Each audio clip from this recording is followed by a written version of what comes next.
ಓಂ ಶ್ರೀ ಗುರು ಬಸವಲಿಂಗಾಯ ನಮಃ. ಸರ್ವರಿಗೂ ಶರಣು ಶರಣ. ಅಯ್ಯ, ನೀ ಕೇಳಿದಡೆ ಕೇಳು, ಕೇಳದಡೆ ಮಾಡು. ನಾನಿನ್ನ ಹಾಡಿದಲ್ಲದೆ ಸೈರಿಸಲಾರೆನಯ್ಯ. ಅಯ್ಯ, ನೀ ನೋಡಿದಡೆ ನೋಡು, ನೋಡದಡೆ ಮಾಡು. ನಾನಿನ್ನ ನೋಡಿ ಹಿಗ್ಗಿ ಹಾರೈಸಿದಲ್ಲದೆ ಸೈರಿಸಲಾರೆನಯ್ಯ. ಅಯ್ಯ, ನೀ ಮೆಚ್ಚಿದಡೆ ಮೆಚ್ಚು, ಮೆಚ್ಚದಡೆ ಮಾಡು. ನಾನಿನ್ನ ಅಪ್ಪಿದಲ್ಲದೆ ಸೈರಿಸಲಾರೆನಯ್ಯ. ಅಯ್ಯ, ನೀ ಒಲಿದಡೆ ಒಲಿ, ಒಲಿಯದಡೆ ಮಾಡು. ನಾನಿನ್ನ ಪೂಜಿಸಿದಲ್ಲದೆ ಸೈರಿಸಲಾರೆನಯ್ಯ. ಚನ್ನಮಲ್ಲಿಕಾರ್ಜುನಯ್ಯ, ನಾನಿಮ್ಮ ಅರ್ಚಿಸಿ ಪೂಜಿಸಿ ಹರ್ಷದೊಳ ಓಲಾಡುವೆನಯ್ಯ. ಇದು ಮಹಾದೇವಿಯಕ್ಕನವರ ಒಂದು ಪ್ರಸಿದ್ಧವಾದ ವಚನ. ಅಂದ್ರೆ ಸಾಧಕ ಅಥವಾ ಭಕ್ತ ಮಾಡುವ ಪ್ರಯತ್ನವನ್ನೆಲ್ಲ ಮಾಡಿದ ಮೇಲೆ ಕಡೆಗೆ ಪರಮಾತ್ಮನಿಗೆ ಸರ್ವಾಂಗ ಪರಿಪೂರ್ಣವಾಗಿ ಶರಣಾಗ್ಬಿಡ್ತಾನೆ. ಶರಣಾಗ್ಬೇಕು ಅಂದ್ರೆ ಮೊದಲು ಅವನಲ್ಲಿ ಬೇಡಿಕೆ ಇರ್ತದೆ. ನೀ ಒಲಿಬೇಕು, ಅಥವಾ ಇಂಥದ್ದು ಆಗ್ಬೇಕು, ನನಗೆ ಇಂಥದ್ದು ಹೋಗ್ಬೇಕು ನನ್ನಿಂದ. ಈ ಎಲ್ಲ ಬೇಡಿಕೆಗಳು ಮೊದಲು ಸಾಧಕನಲ್ಲಿರುತ್ತೆ. ಬರ್ತಾ ಬರ್ತಾ ಅವನು ಮಹಾದೇವಿಯಕ್ಕನ ಈ ವಚನದ ಹಾಗೆ ಟೋಟಲ್ ಸರೆಂಡರ್ನೆಸ್ ಅಂತ ಹೇಳ್ತಾರೆ. ಸಂಪೂರ್ಣವಾಗಿ ಶರಣಾಗತ ಆಗ್ಬಿಡೋದು. ಒಲಿಯೋದು ಬಿಡೋದು ಅವನಿಗೆ ಬಿಟ್ಟಿದ್ದು. ಆದರೆ ನಾನು ಮಾತ್ರ ನನ್ನ ಭಕ್ತಿಯ ಸಮರ್ಪಣೆಯನ್ನ, ಭಕ್ತಿಯ ಆರಾಧನೆಯನ್ನ, ಭಕ್ತಿಯ ಆಚರಣೆಯನ್ನ ಮಾಡೇ ಮಾಡ್ತೀನಿ. ಒಲಿಬೇಕು ಅಂತಕ್ಕಂಥ ಬೇಡಿಕೆ ಮೊದಲು ಪ್ರಾರಂಭದಲ್ಲಿ ಇಟ್ಟಿರ್ತಾರೆ. ಆದ್ರ ಮುಂದೆ ಯಾವ ಬೇಡಿಕೆಗಳು ಇರಬಾರ್ದು ಶರಣನಿಗೆ, ಸಾಧಕನಿಗೆ. ಅದೇ ನಿಜವಾದಂತಹ ಸಾಧನೆ. ಅಂತಹ ಸಂಪೂರ್ಣ ಶರಣಾಗತಿ ಭಾವ ಈ ವಚನದಲ್ಲಿ ವ್ಯಕ್ತ ಆಗಿದೆ. ಅಯ್ಯ, ನೀ ಕೇಳಿದಡೆ ಕೇಳು, ಕೇಳದಡೆ ಮಾಡು. ಕೇಳದಿದ್ದಡೆ ಮಾಡು ಅಂತನೂ ಕೆಲವು ಕಡೆ ಇದೆ. ಕೇಳದಡೆ ಮಾಡು. ನಾನಿನ್ನ ಹಾಡಿದಲ್ಲದೆ ಸೈರಿಸಲಾರೆನಯ್ಯ. ಅಂದ್ರೆ ಪರಮಾತ್ಮ ಭಕ್ತಿಪ್ರಿಯ, ನಾದಪ್ರಿಯ ಹೌದು. ಬಸವಣ್ಣವ್ರು ಹೇಳ್ತಾರೆ, ನಾದಪ್ರಿಯ ಶಿವನೆಂಬರು ನಾದಪ್ರಿಯ ಶಿವನಲ್ಲ, ವೇದಪ್ರಿಯ ಶಿವನೆಂಬರು ವೇದಪ್ರಿಯ ಶಿವನಲ್ಲ. ಅಲ್ಲಿ ಭಕ್ತಿಯ ಮಹತ್ವವನ್ನು ಹೇಳಲಿಕ್ಕೋಸ್ಕರ ಹೇಳಿದ್ದಾರೆ ಹೊರತು, ಇನ್ನೊಂದು ವಚನದಲ್ಲಿ ಅವರೇ ಹೇಳ್ತಾರೆ, ನೀನು ಏನು ಅರಿಯೆ ಅಂತ ತಿಳ್ಕೊಂಡು ಸುಮ್ಮನಿರ್ಬೇಡ. ಕೂಡಲ ಸಂಗಮ ದೇವರ ಮುಂದೆ ದಂದಣದತ್ತಣ ಅನ್ನು, ನಿನ್ಗೇನ್ ಬರ್ತದೋ ಅದನ್ನೇ ಹೇಳು, ಅವನು ಒಲಿತಾನೆ. ಸುಮ್ಮನಿರ್ಬೇಡ ಅಂದ್ರೆ ಅನುಭವ ಮಂಟಪವನ್ನ ಕಟ್ಟಿ ಅಥವಾ ಮಹಾಮನೆಯನ್ನ ಕಟ್ಟಿ ಪ್ರಾರಂಭದಲ್ಲಿ ಶರಣರನ್ನ ಪ್ರೋತ್ಸಾಹಿಸೋಕ್ಕೋಸ್ಕರ ಬಸವಣ್ಣವರು ಈ ವಚನವನ್ನ ಬಳಸ್ಕೊಂಡಿದ್ದಾರೆ. ಅಂದ್ರೆ ನಾವು ಹಾಡೋದು ನಮ್ಮ ಕರ್ತವ್ಯ, ಆ ಹಾಡಿಗೆ ಒಲ್ದೇ ಒಲಿತಾನೆ ಅಂತ ಅಲ್ಲ. ಯಾಕೆ ಅಂದ್ರೆ ಅವನು ಒಲಿಯೋದಕ್ಕೆ ಅವನು ದೂರದಲ್ಲಿ ಎಲ್ಲೂ ಇಲ್ಲ, ಅಥವಾ ಹಾಡು ಕೇಳದೆ ಇರೋದಕ್ಕೆ ಅವನು ಕಿವಿ ಇಲ್ಲದೆ ಕೇಳ್ತಕ್ಕಂಥವನು, ನಮ್ಮ ಹೃದಯದಲ್ಲಿಯೇ ವಾಸವಾಗಿರ್ತಕ್ಕಂಥವನು. ನಾವು ಹಾಡಿದ್ದು ಅವನಿಗೆ ಕೇಳೇ ಕೇಳಿಸುತ್ತೆ. ಆದ್ರೆ ನಾನು ಇಂತಹದ್ದಕ್ಕೋಸ್ಕರ ಹಾಡ್ತೀನಿ, ನೀನ್ ಇಂತಹದ್ದನ್ನು ಕೊಡಬೇಕು ಅನ್ನೋ ಕರಾರು, ಕಂಡೀಷನ್ ಅಲ್ಲಿ ನಡೆಯಲ್ಲ. ಅದಕ್ಕೆ ಮಹಾದೇವಿಯಕ್ಕ ಹೇಳೋದು, ನೀ ಕೇಳ್ತೀಯೋ ಬಿಡ್ತೀಯೋ ನನಗೆ ಗೊತ್ತಿಲ್ಲಪ್ಪ, ನಾನಂತೂ ಹಾಡಿ ಆನಂದ ಪಡ್ತೀನಿ. ಆ ಆನಂದ ಒಂದೇ ಸಾಕು ನನಗೆ. ಅಯ್ಯ, ನೀ ಕೇಳಿದಡೆ ಕೇಳು, ಕೇಳದಡೆ ಮಾಡು. ನಾನಿನ್ನ ಹಾಡಿದಲ್ಲದೆ ಸೈರಿಸಲಾರೆನಯ್ಯ. ಅಯ್ಯ, ನೀ ನೋಡಿದಡೆ ನೋಡು, ನೋಡದಡೆ ಮಾಡು. ನಾನಿನ್ನ ನೋಡಿ ಹಿಗ್ಗಿ ಹಾರೈಸಿದಲ್ಲದೆ ಸೈರಿಸಲಾರೆನಯ್ಯ. ಲಿಂಗವನ್ನು ನೋಡೋದು ಮೊದಲನೇದು, ಹಾಡೋದು, ಪೂಜೆ ಮಾಡಿಕೊಂಡು ಹಾಡೋದು. ಈ ಆಧ್ಯಾತ್ಮ ಸಾಧಕರಿಗೂ ಸಂಗೀತಕ್ಕೂ ಅವಿನಾಭಾವ ಸಂಬಂಧ ಇರುತ್ತೆ. ಒಬ್ಬ ಒಳ್ಳೆ ಸಾಧಕ ಅವನು ಸಂಗೀತ ಕಲಿಯದೇ ಇದ್ರೂ ಕೂಡ ಹಾಡ್ತಾನೆ. ಹಾಗೆ ಒಬ್ಬ ಒಳ್ಳೆ ಸಂಗೀತಗಾರ, ಅವನಿಗೆ ಆಧ್ಯಾತ್ಮ ಜೀವನ ಗೊತ್ತಿಲ್ಲದಿದ್ರು ಅವನ ಹೃದಯ ಅರಳುತ್ತೆ. ಅವೆರಡಕ್ಕೂ ಬಹಳ ಸಂಬಂಧ ಇದೆ. ಎಷ್ಟೋ ಜನ ಸಂಗೀತಗಾರರು ಸಂಗೀತ ಹಾಡ್ತಾ ಹಾಡ್ತಾ ಭಾವಪರವಶರಾಗಿ ಸಮಾಧಿ ಸ್ಥಿತಿಯನ್ನು ಹೊಂದಿದ್ದುಂಟು. ಅದು ಕೂಡ ಪರಮಾತ್ಮನ ಒಲುಮೆನೆ. ಅದಕ್ಕೆ ಹಾಡೋಕ್ಕೂ ಅಧ್ಯಾತ್ಮ ಸಾಧಕರಿಗೂ ಅವಿನಾಭಾವ ಸಂಬಂಧ ಇರುತ್ತೆ. ಸಂಗೀತಕ್ಕೂ ಆಧ್ಯಾತ್ಮಕ್ಕೂ ಬಿಡಲಾರದ ನಂಟು. ಎಷ್ಟೋ ಜನ ಸಾಧಕರು, ನಾನು ಚಿಕ್ಕವನಿದ್ದಾಗ ಅದೇ ನನಗೆ ಸಂಗೀತ ಕಲಿಯಕ್ಕೆ ಮನಸ್ಸೇ ಇರಲಿಲ್ಲ ನಿಜವಾಗಿ. ಆಗ ಎಷ್ಟೋ ಜನ ಬೈದು ಕಲಿಸಿದ್ದಾರೆ. ಅವಾಗ ಬೈತಿದ್ರು. ಆವಾಗ ನನಗೆ ಬೈಯುವಾಗ ಸಿಟ್ಟು ಬರ್ತಿತ್ತು. ಅದಕ್ಕೆ ನಾನು ಹೈಸ್ಕೂಲ್ ಇದ್ದಾಗ ಸಂಗೀತ ಮಾಸ್ಟರ್ ಆಗಬಾರ್ದು, ಸಂಗೀತ ಟೀಚರ್ ಆಗಬಾರ್ದು ಅಂತ ತೀರ್ಮಾನ ಮಾಡ್ಕೊಂಡಿದ್ದೆ. ಅಂದ್ರೆ ಅವಾಗ ಏನ್ ಬೈತಿದ್ರು, ನಾವು ಸಂಗೀತ ಸರಿಯಾಗಿ ಕಲಿದೆ ಹೋದ್ರೆ, ಕುರುಡ್ರು ಇನ್ಯಾವ್ದ್ರಲ್ಲಿ ಅನ್ನ ತಿಂತಿರೋ, ಕಲೀರಿ ಸಂಗೀತನ, ಸಂಗೀತ ಒಂದೇ ನಿಮ್ಗೆ ಅನ್ನ ಕೊಡೋದು. ಅವಾಗ್ಲೇನೆ ನಾನು ಅನ್ಕೊಂಡಿದ್ದೆ ಹೈಸ್ಕೂಲ್ ಇದ್ದಾಗ, ಸಂಗೀತ ಟೀಚರ್ ಆಗಿ ನಾನು ಅನ್ನವನ್ನು ತಿನ್ನೋದಿಲ್ಲ, ನಾನು ಎಜುಕೇಶನ್ ಟೀಚರೇ ಆಗ್ಬೇಕು ಅಥವಾ ಲೆಕ್ಚರರ್ ಆಗ್ಬೇಕು ಅಂತ ಅವಾಗ್ಲೇ ಅನ್ಕೊಂಡಿದ್ದೆ, 9-10ನೇ ಕ್ಲಾಸಲ್ಲೇನೆ. ಆದ್ರೆ ಪರಮಾತ್ಮನ ಇಚ್ಛೆ ಬೇರೆ ಇತ್ತು. ಅದನ್ನ ಗ್ರಹಿಸುವ ಶಕ್ತಿ ಆವಾಗ ನನಗಿರ್ಲಿಲ್ಲ. ಹೀಗೆ ಸಂಗೀತವನ್ನ ಆವಾಗ ನಾನು ಇಷ್ಟಪಡದೇ ಇದ್ರು ಕಲಿಯೋದನ್ನ. ಸಂಗೀತ ಇಷ್ಟ ಆಗ್ತಿತ್ತು, ಕೇಳ್ತಿದ್ದೆ, ಒಂದೊಂದು ಹಾಡು ಹಾಡ್ತಿದ್ದೆ. ಆದ್ರೆ ಶಾಸ್ತ್ರೀಯವಾಗಿ ಕಲಿಬೇಕು ಅನ್ನೋ ಇಚ್ಛೆ ಇರ್ಲಿಲ್ಲ. ಆವಾಗ ಕಲ್ತಿದ್ದ ಸಂಗೀತ, ಒತ್ತಾಯಪೂರ್ವಕವಾಗಿ ಕಲ್ತಿದ್ದ ಸಂಗೀತ ನನಗೆ ಆಧ್ಯಾತ್ಮ ಕ್ಷೇತ್ರದಲ್ಲಿ, ಧರ್ಮ ಕ್ಷೇತ್ರದಲ್ಲಿ ತುಂಬಾ ಅನುಕೂಲತೆ ಆಯ್ತು. ಎಷ್ಟೋ ಸಾರಿ ನಾನು ಒಬ್ಬೊಬ್ಬನೇ ಇದ್ದಾಗ, ಜೊತೆಗೆ ಸಮಯ ಹೋಗ್ತಾ ಇಲ್ಲ ಅಂದಾಗ ಒಂದು ತಂಬೂರಿ ಇಟ್ಕೊಂಡ್ಬಿಟ್ರೆ ಆ 1 ಗಂಟೆ 2 ಗಂಟೆ ಹೇಗೆ ಹೋಗುತ್ತೋ ಗೊತ್ತೇ ಆಗಲ್ಲ. ಅದಕ್ಕೋಸ್ಕರವಾಗಿ ಸಂಗೀತಕ್ಕೂ ಆಧ್ಯಾತ್ಮಿಕ ಸಾಧನೆಗೂ ಬಿಡಲಾರದ ನಂಟು.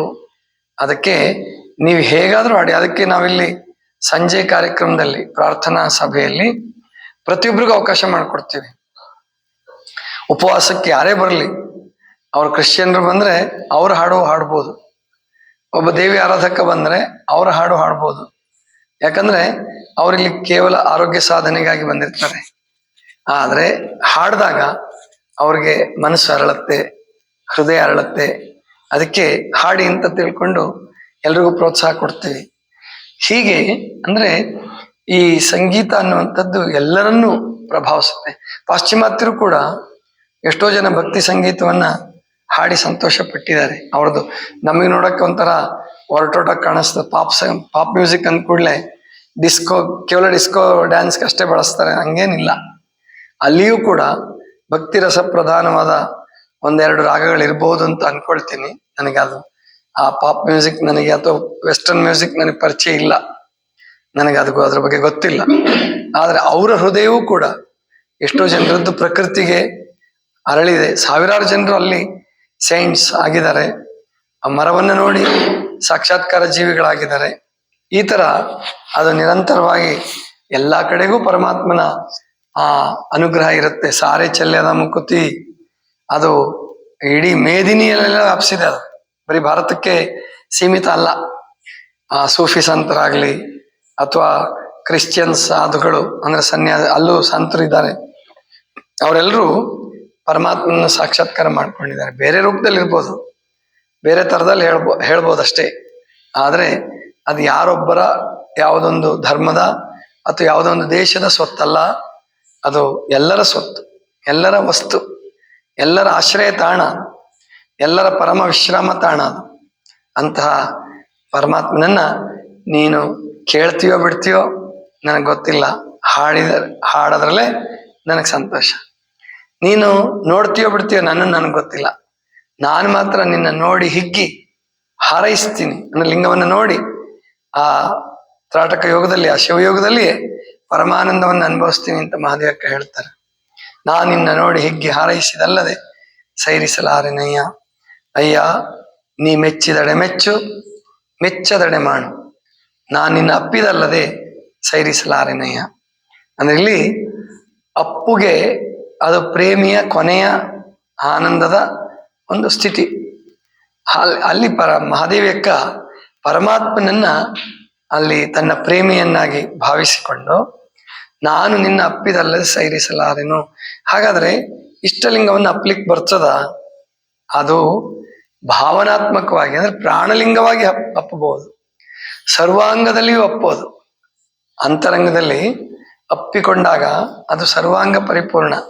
ಅಂತಹ ರೀತಿಯಲ್ಲಿ ಅಪ್ಪೋದ ಮಹಾದೇವಿಯಕ್ಕನ ಸ್ಥಿತಿ. ನಾನಿನ್ನ ಅಪ್ಪಿದಲ್ಲದೆ ಸೈರಿಸಲಾರೆನಯ್ಯ. ಅಯ್ಯ ನೀನು ಒಲಿದಡೆ ಒಲಿಯದಡೆ ಮಾಡು, ನಾನಿನ್ನ ಪೂಜಿಸದಲ್ಲದೆ ಸೈರಿಸಲಾರೆನಯ್ಯ. ನೀನು ಒಲಿತೀಯೋ ಬಿಡ್ತೀಯೋ ನನಗೆ ಗೊತ್ತಿಲ್ಲ. ಯಾಕೆಂದ್ರೆ ಪರಮಾತ್ಮನ ಒಲುಮೆ ಅದು ಅಂತಿಮ ಸಿದ್ಧಿ. ಆ ಪರಮಾತ್ಮನ ಒಲುಮೆಗೆ ಮುಂಚೆ ಅನೇಕ ಸಿದ್ಧಿಗಳನ್ನು ಅವನು ನಮಗೆ ಕರುಣಿಸ್ತಾನೆ. ಅಂದ್ರೆ ಯಾರಿಗೋ ಆಶ್ರಮ ಆಗ್ಬೋದು, ಕೀರ್ತಿ ಬರಬಹುದು, ಅನೇಕ ಬಿರುದು ಬಾವಲಿಗಳು ಬರಬಹುದು, ಸಾಹಿತ್ಯ ರಚನಾ ಶಕ್ತಿ ಬರಬಹುದು, ಅಣಿಮಾದಿ ಅಷ್ಟಸಿದ್ಧಿಗಳು ಬರ್ಬೋದು, ಏನೆಲ್ಲ ಬರ್ಬೋದು, ಸುಮ್ಮನೆ ಬರಲ್ಲ. ಶರಣರು ಮಹಾದೇವಿಯಕ್ಕನಂಥವರು ಅವೆಲ್ಲವನ್ನು ನಿರಾಕರಿಸಿ ಅದು ಯಾವುದ್ರ ಕಡೆಗೂ ಗಮನ ಕೊಡ್ಲಾರದೇನೆ ಅವನ ಒಲುಮೆಗಾಗಿಯೇ ಹಾರೈಸಿದವರು. ಅದಕ್ಕೆ ಅಷ್ಟು ಕಷ್ಟ ಸಹಿಸ್ಬೇಕಾಗಿ ಬಂತು ಮಹಾದೇವಿಯಕ್ಕ. ಅದಕ್ಕೆ ನನಗೆ ಆ ತರಂಗಿಣಿ ಓದಿದಾಗ ನನಗನ್ಸಿದ್ದೇನು ಅಂದ್ರೆ, ಪ್ರಾಯಶಃ ಮುಂದಿನ ಸಾವಿರಾರು ವರ್ಷದ ಮುಂದಕ್ಕೂ ಬರ್ತಕ್ಕಂಥ ಸಾಧಕರಿಗೆ ಬರುವ ಕಷ್ಟಗಳನ್ನು ಮಹಾದೇವಿಯಕ್ಕ ಮುಗಿಸ್ಬಿಟ್ಟಿದ್ದಾರೆ. ನಮಗೆ ಆ ಮಹಾದೇವಿಯಕ್ಕ ಅನುಭವಿಸಿದ 1001 ಪಾಲು ಕಷ್ಟ ನಮಗೆ ಬರಲ್ಲ. ನಮ್ಗೆ ಅಷ್ಟು ಕಷ್ಟ ಬಂದ್ರೆ ನಾವು ಸಾಧನೆನೂ ಮಾಡಲ್ವೇನೋ, ಅಥವಾ ಆ ಕ್ಷೇತ್ರದಲ್ಲಿ ಉಳಿತೇವೋ ಇಲ್ಲೋ ಗೊತ್ತಿಲ್ಲ. ಅಷ್ಟು ಕಷ್ಟನೂ ನಮಗೆ ಬರಲಾರ್ದೆ ನಮಗೆ ಸಾಧನಾ ಪಥದಲ್ಲಿ ಸರಳವಾಗಿ ಕರ್ಕೊಂಡು ಹೋಗ್ತಾರೆ. ಅದಕ್ಕೆ ನಾವು ಕಾಯೋದಕ್ಕೆ ಸಿದ್ಧವಾಗಿರ್ಬೇಕು. ಕಷ್ಟ ಒಂದೇ ಸಾರಿ ನಮಗೆ ಬರದೇ ಇರ್ಬೋದು, ಜನ್ಮ ಜನ್ಮಾಂತರಗಳಲ್ಲಿಯೂ ಕೂಡ ನಾವು ಶರಣ ಪಥವನ್ನ, ಬಸವ ಮಾರ್ಗವನ್ನ ಬಿಡೋದಿಲ್ಲ. ನಾನು ಸಾಧಿಸ್ತೀನಿ, ನಾನು ಈ ಪಥದಲ್ಲಿಯೇ ಇರ್ತೀನಿ ಎನ್ನುವ ಛಲ ನಮ್ಗಿರ್ಬೇಕು. ಈ ಒಣ ಅರೆಬರೆ ವಿದ್ವಾಂಸರುಗಳು ಹೇಳ್ತಾರಲ್ಲ, ಲಿಂಗಾಯತರಿಗೆ ಮುಂದಿನ ಜನ್ಮ ಇಲ್ಲ, ಲಿಂಗಾಯತ ಧರ್ಮದಲ್ಲಿ ಏನೂ ಇಲ್ಲ, ಅದು ಇದೇ ಜನ್ಮ ಕಡೆ. ಅದು ಯಾರಿಗೆ? ಸಾಕ್ಷಾತ್ಕಾರ ಜೀವಿಗಳಿಗೆ ಇದೇ ಜನ್ಮ ಕಡೆ. ಆಮೇಲೆ 770 ಅಮರಗಣಗಳಿಗೆ ಇದೇ ಜನ್ಮ ಕಡೆ. ಪ್ರಾಯಶಃ ಅವರಲ್ಲೂ ಕೂಡ 770 ಅಮರಗಣಗಳಲ್ಲೂ ಜೇಡರ ದಾಸಿಮಯ್ಯನವರು ಹುಟ್ಟು ಬಂದಿದ್ದಾರೆ ಅಂತ ಸರ್ವಜ್ಞ ಹೇಳೋದು. ಹಿಂದೆ ನಾನು ಜೇಡರ ದಾಸ, ಆಮೇಲೆ ವರರುಚಿ, ಆಮೇಲೆ ಸರ್ವಜ್ಞನಾಗಿ ಹುಟ್ಟಿದ್ದೀನಿ ಅಂತ ಹೇಳಿ ಒಂದು ವಚನ ಬರುತ್ತೆ. ಹುತ್ತಂಗಿ ಚೆನ್ನಪ್ಪನವರು ಸಂಪಾದಿಸಿರೋದ್ರಲ್ಲಿ ಅದರಲ್ಲೂ ಸರ್ವಜ್ಞನ ಹಿಂದಿನ ಜನ್ಮ ಜೇಡರ ದಾಸಿಮಯ್ಯನವ್ರ ಜನ್ಮ ಅಂತ ಬರ್ತದೆ. ಅಂದ್ರೆ ಆ ಸರ್ವಜ್ಞನ ವಚನಗಳನ್ನು ನೋಡಿದಾಗ ದಾಸಿಮಯ್ಯನವರ ವಚನಗಳಿಗೂ ಸರ್ವಜ್ಞ ವಚನಗಳು ಸಾಮ್ಯತೆ ಇದೆ, ಬಹಳ ಸಾಮ್ಯತೆ ಇದೆ. ಅದಕ್ಕೋಸ್ಕರವಾಗಿ ಎಲ್ಲರಿಗೂ ಅದು ಪರಿಪೂರ್ಣತೆ ಬರುವವರೆಗೆ ನಾವು 10 ಜನ್ಮ ಇರಲಿ, 20 ಜನ್ಮ ಇರಲಿ, 100 ಜನ್ಮ ಇರಲಿ, ನಮಗೆ ಈ ಮಾರ್ಗವನ್ನೇ ಕರುಣಿಸು ಅನ್ನುವ ಬೇಡಿಕೆಯನ್ನ ನಾವು ಇಟ್ಕೊಂಡ್ರೆ, ಅದೇ ಒಂದು ಛಲದಲ್ಲಿದ್ರೆ ನಮಗೆ ಮುಂದುವರಿಯುತ್ತೆ. ಇಲ್ಲ ಅಂದ್ರೆ ಯಾವ ಜನ್ಮಕ್ಕೆ ತಗೊಂಡೋಗಿ ಹಾಕ್ತಾನೋ ನಮಗೆ ಗೊತ್ತಿರಲ್ಲ. ಎಲ್ಲೆಲ್ಲೋ ತಗೊಂಡೋಗಿ ಹಾಕಿದಾಗ ಮತ್ತೆ ಆ ಚೈನ್ ಕಟ್ಟಾಗ್ಬಿಡುತ್ತೆ. ಸಾಧನೆ ಮಾಡ್ತಿರ್ತೀವಿ, ಅದರಲ್ಲಿ ಮತ್ತೇನೋ ಅಹಂಕಾರವೋ ಅಥವಾ ಏನೋ ಬಂದ್ಬಿಟ್ಟು ನಮಗೆ ಆಧ್ಯಾತ್ಮ ಸಾಧನೆ ಮಾರ್ಗ ತಪ್ತು ಅಂದ್ರೆ ಮತ್ತಿನ್ಯಾವ ಜನ್ಮಕ್ಕೆ ಹೋಗ್ತೀವೋ, ಎಷ್ಟು ಜನ್ಮಗಳು ಬೇಕಾಗುತ್ತೋ ಹೇಳಕ್ ಬರಲ್ಲ. ಆದ್ರಿಂದ ಜನ್ಮಗಳಾದ್ರೂ ನಮಗೆ ಶರಣರ ಪಥ, ಆ ಸತ್ಪಥ, ಅದು ಮಹಾದೇವಿಯಕ್ಕನವರಿಗೆ ಒಂದೇ ಪಥ, ಒಂದೇ ಜನ್ಮ. ಆದ್ರೆ ನಿಮ್ಮಂಥವರು ಕಾಯೋದಕ್ಕೂ ಸಿದ್ಧವಾಗಿರ್ಬೇಕು. ಅವರೇ ಸಿದ್ಧವಾಗಿದ್ದಾರೆ. ನೀನು ಒಲಿತೀಯೋ ಬಿಡ್ತೀಯೋ ನನಗೆ ಗೊತ್ತಿಲ್ಲ, ನಾನ್ ನಿನ್ನ ಪೂಜಿಸಿದಲ್ಲೇ ಸೈರಿಸಲಾರೆನಯ್ಯ ಚನ್ನಮಲ್ಲಿಕಾರ್ಜುನಯ್ಯ. ನಿಮ್ಮ ನರ್ಚಿಸಿ ಪೂಜಿಸಿ ಹರುಷದೊಳು ಓಲಾಡುವೆನಯ್ಯ. 2 ಶಬ್ದ ಬಳಸ್ತಾರೆ, ಅರ್ಚನೆ ಪೂಜನೆ. ಅಂದ್ರೆ ಸತ್ಯಕ್ಕ ಕೂಡ ಹಂಗೆ ಬಳಸ್ತಾರೆ, ಅರ್ಚನೆ ಪೂಜನೆ. ಏನ್ ವ್ಯತ್ಯಾಸ ನಮಗೆ ಅದು ಅರ್ಥ ಆಗಿಲ್ಲ. ಆ ಅರ್ಚನೆಗೂ ಪೂಜನೆಗೂ ಏನ್ ವ್ಯತ್ಯಾಸ ನಮ್ಗೆ ಮೇಲ್ನೋಟಕ್ಕೆ ಕಾಣಿಸಲ್ಲ. ಆದ್ರೆ ಅರ್ಚನೆ ಅಂದ್ರೆ ಪ್ರಾಯಶಃ ಸತತವಾಗಿ ಪ್ರಾಣಲಿಂಗ ಪೂಜೆ ಮಾಡ್ತೀವಲ್ಲ, ಅದು ಅರ್ಚನೆ ಇರ್ಬೋದು. ಪೂಜನೆ ಅಥವಾ ಪೂಜೆ ಅದು ಇಷ್ಟಲಿಂಗ ಪೂಜೆ ಇರಬಹುದು, ಬಹಿರಂಗದ ಪೂಜೆ ಇರ್ಬೋದು ಅಂತ ಅನ್ಕೊಳ್ಳೋಣ. ಅದೇ ಅಂತಿಮ ಅರ್ಥ ಅಲ್ಲ ನನ್ಗನ್ಸೋದು. ಅದಕ್ಕೆ ಹೀಗೆ ನಾವು ಆ ಮಹಾದೇವಿಯಕ್ಕನ ಈ ವಚನವನ್ನ ಅರ್ಥ ಮಾಡಿಕೊಂಡು ನಮ್ಮ ಜೀವನದಲ್ಲಿ ಸತತವಾಗಿ ಸಾಧನೆ ಮಾಡಲಿಕ್ಕೆ ಸಿದ್ಧವಾಗಿರಬೇಕು. ಆ ಪಥದಲ್ಲಿ ನಡೆಯೋದಕ್ಕೆ ಸಿದ್ಧವಾಗಿರ್ಬೇಕು. ಅಂತಹ ಶಕ್ತಿ ಭಕ್ತಿಯನ್ನ ಸರ್ವ ಶರಣರು ಪರಮಾತ್ಮ ನಮಗೆ ಕರುಣಿಸ್ಲಿ ಅಂತ ಹಾರೈಸ್ತಾ, ಇವತ್ತು ನಮ್ಮ ಏನು ಬಸವ ಕಿರಣ ಶರಣರು ಬಂದಿದ್ದಾರೆ. ನಾಳೆ ಅವ್ರದ್ದು ಕಾರ್ಯಕ್ರಮ ಇದೆ. ನಾಳೆ ನೀಲಮ್ಮ ತಾಯಿಯವರ ಸ್ಮರಣೋತ್ಸವ, ಅಂದ್ರೆ 182ನೇ ಶಿವಾನುಭವ ಇರ್ಬೋದು ಅಂತ ಅನ್ಕೊಳ್ತೀನಿ. ಇದು ಅದರಲ್ಲಿ ಅವರ ಸ್ಮರಣೆ 11 ಗಂಟೆಗೆ ಅವ್ರು ಬಂದಿದ್ದಾರೆ. ಜೊತೆಗೆ ಕೊಪ್ಪಳದಿಂದ ನಮ್ಮ ಸಹೋದರಿ ಬಸವಶ್ರೀ ಬಂದಿದ್ದಾರೆ. ಅಂದ್ರೆ ಇವರೆಲ್ಲ ಶರಣರು, ಶರಣ ಪಥದಲ್ಲಿ ನಡೀತಾ ಇರ್ತಕ್ಕಂಥವ್ರು. ಆಮೇಲೆ ಇನ್ನೂ ಬರ್ತಾ ಇದ್ದಾರೆ. ಬರ್ಲಿ, ಹೆಚ್ಚು ಹೆಚ್ಚು ಜನ ಬರಲಿ. ಆಮೇಲೆ ಮಳೆ ಇದೆ ಅಂತ ಯಾರು ಬಿಡಬೇಡಿ. ಧಾರವಾಡದಿಂದ ಹುಬ್ಳಿಯಿಂದ ಬರ್ತಕ್ಕಂಥವ್ರು, ಇಲ್ಲಂತೂ ಮಳೆ ಏನು ತೊಂದರೆ ಆಗಲ್ಲ ನಮಗೆ. ಶೆಡ್ ಇರೋದ್ರಿಂದ ಕಾರ್ಯಕ್ರಮ ಮಾಡ್ಲಿಕ್ಕೆ ಏನು ತೊಂದರೆ ಇಲ್ಲ. ಅದಕ್ಕೆ ಯಾರ್ಯಾರಿಗೆ ಬರುವ ಇಚ್ಛೆ ಇದೆ, ಮತ್ತೆ ಯೂಟ್ಯೂಬ್ ವೀಕ್ಷಕರು ಯಾರ್ಯಾರಿಗೆ ಕಾರ್ಯಕ್ರಮಕ್ಕೆ ಬರ್ಬೇಕು ಅಂತ ಮನ್ಸಿದೆ, ಇವತ್ತೇನೆಲ್ಲರಿಗೂ ಬಹಳ ಜನರಿಗೆ ಅನುಕೂಲ ಇದೆ. ಕಾರ್ ಇದೆ, ಮತ್ತೆ ಆಟೋ ವ್ಯವಸ್ಥೆ ಬರ್ಬೋದು. ಬರ್ಬೇಕು ಅಂದ್ರೆ ಹೇಗ್ ಬೇಕಾದ್ರೂ ಬರ್ಬೋದು. ಯಾರು ಪ್ರತಿ ತಿಂಗಳು ಬರ್ತಕ್ಕಂಥವ್ರು ಶಿವಾನುಭವ ಕಾರ್ಯಕ್ರಮವನ್ನ ತಪ್ಪಿಸ್ಕೋಬೇಡಿ, ಬನ್ನಿ ಅಂತ ತಿಳ್ಕೊಂಡು ಹೇಳ್ತಾ, ಮತ್ತೆ ಎಲ್ಲರಿಗೂ ಶುಭವನ್ನ ಕೋರಿ ನನ್ನ ಇವತ್ತಿನ ಮಾತುಗಳನ್ನು ಮುಗಿಸ್ತಾ ಇದ್ದೀನಿ. ಸರ್ವರಿಗೂ ಶರಣು ಶರಣ.